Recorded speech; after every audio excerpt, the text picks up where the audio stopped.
नमस्कार, आपण पाहतात युगांधर महाराष्ट्र न्यूज. पाहूया आजच्या काही ठळक घडामोडी. बातमी उल्हासनगर येथून आहे.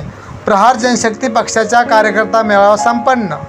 उल्हासनगर कॅम्प नंबर 4 येथे कुर्ला कॅम्प परिसरात स्वामी शांतीप्रकाश हॉल येथे संध्याकाळी प्रहार जनशक्ती पक्षाचे कार्यकर्ता मेळावा संपन्न झाला असून प्रहार पक्षाचे प्रमुख बच्चू कडू यांनी मेळाव्यात कार्यकर्त्यांना मार्गदर्शन केले. यावेळी जिल्हा अध्यक्ष स्वप्नील पाटील, शहर अध्यक्ष प्रधान पाटील, उद्योगपती बाळकृष्ण पाटील, राजा पाटील, दिव्यांग सामाजिक संस्था तसेच मोठ्या संख्येने कार्यकर्ते उपस्थित होते. यावेळी बच्चू कडू यांनी मुख्यमंत्री एकनाथ शिंदे यांचे पुत्र खासदार श्रीकांत शिंदे यांना पाठिंबा दर्शवला.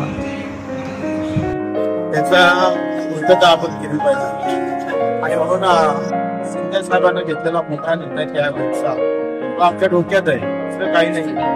तुला मात्र आम्ही डोक्यात काम करतो आहे आणि मग सगळ्यांना विनंती करतोय का दिव्यांग मंत्रालय सोबत राहून 15 वर्षात साय दिलं असतं, मंत्रीपद दिलं असतं तर नाही सोबत राहिलं असतं, पण मंत्रालय दिलं पण सोबत नाही. माझ्यावर तुम्ही हल्लाबोल केलाय. 15 वर्षात तुमचं 350 उलटा झाला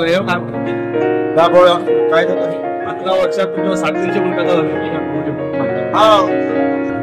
गुन्हेगारी ते थोडे आहे सामान्य लोकांसाठी. तुमचे कार्यकर्ता ठाणे जिल्ह्यात अनेक भ्रष्टाचार ओपन करतात, पण त्या अधिकाऱ्यांवर गुन्हा होत नाही. त्यांच्या पाठीचे कोण असतात?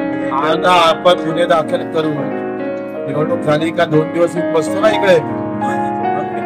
शहरामध्ये चर्चा आहे की त्याच अधिकाऱ्यावर श्रीकांत शिंदे यांचा आशीर्वाद होता आणि वारंवार आशीर्वाद असला जो करत आहे तो करत काय.